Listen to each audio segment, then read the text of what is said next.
When it comes to diets, it's hard to find one hotter right now than the ketogenic diet.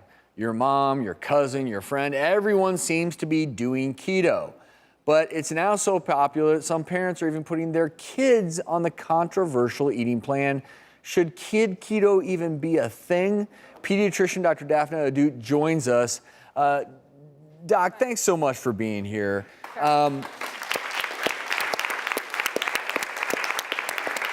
I want to ask you from your perspective as a pediatrician what your thoughts are on kids' diets and in this case, keto. In general, with the keto diet, what happens is that you're eliminating completely an entire food groups. You're eliminating carbs or just really minimizing it to a very low amount.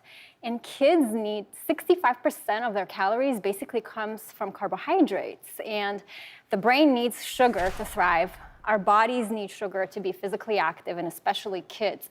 So if we're eliminating that, we're kind of putting these kids at risk for nutrient deficiencies, vitamin deficiencies, fiber deficiency, constipation. So I'm really not into keto diet for kids, but I do agree that we need to reduce the amount of carbs, especially unhealthy carbs, in kids' diet in general. And I do want to bring into the conversation and join us via Skype to debate this topic, internal medicine physician, Dr. John Limansky. He also goes by Dr. Keto online. So, Dr. Limansky, I want to ask you your thoughts on this. Obviously, you're a proponent of the ketogenic diet.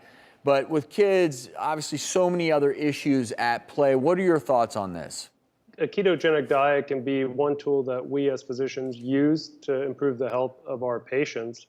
As an internal medicine doctor, I obviously treat adults, and we've had tremendous success with it.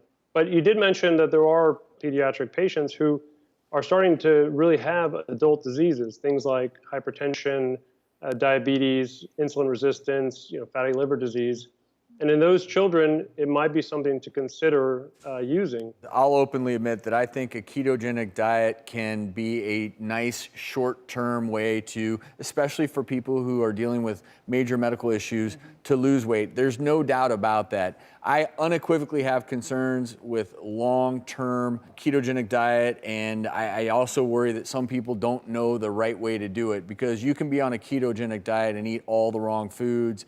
And I think, hey, I eat bacon at every single meal. I'm on the ketogenic diet. And, avocados are also on the ketogenic diet. Guess which one I would prefer you eat, right? So there's a lot of confusion out there. But I want to talk about kids, because with kids, do you worry about creating this relationship with food where they might look at a piece of whole grain bread and say, that is terrible for you?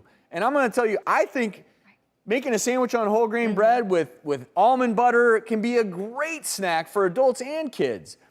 So how do you reconcile that, where you're going to say literally, no, don't eat that. That's bad, when I humbly think it's good?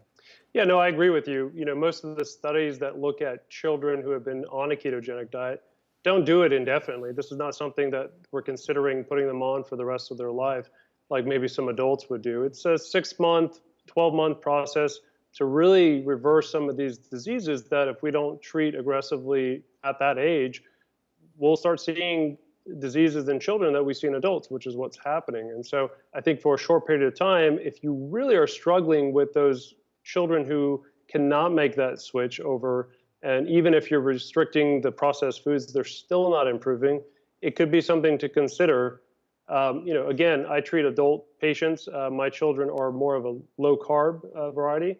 And there's ways to do more of a low-carb way of eating, still maintaining good, healthy carbohydrates, but just maybe avoiding some of the higher glycemic ones. So making small changes.